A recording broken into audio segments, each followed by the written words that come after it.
We're continuing on today with this ways and means of reducing stress, and we're still in the working environment, and in the last one we talked about making sure you have follow-up.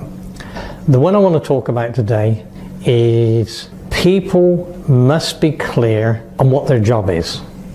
If you're employing people either directly because they work for you, or they work external to you and they're contracting for you, they and you must be absolutely clear what their job is. It doesn't matter whether they're an employee or a contractor of some form. You must be absolutely clear, as is they, as to what their job description is. So what are they meant to be doing? What are they accountable for? Because if they're not clear on it, then you won't be clear on it.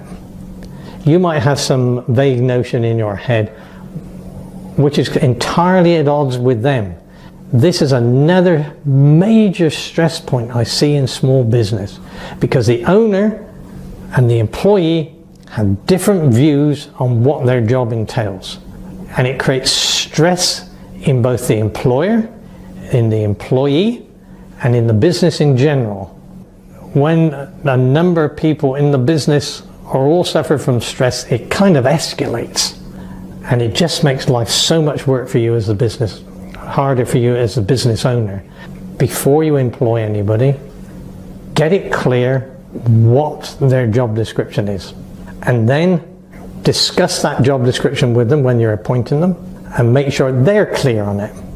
And if you're already employing them, then sit down together and jointly write a job description, so both you and they understand exactly what it is that they're meant to be doing. So you're both on the same page, and do this with each of your employees.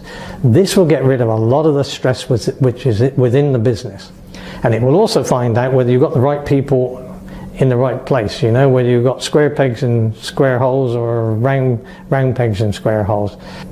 Sometimes this is really hard, but if you bite the bullet and do this, you'll gradually reduce the amount of stress that you're feeling in your business.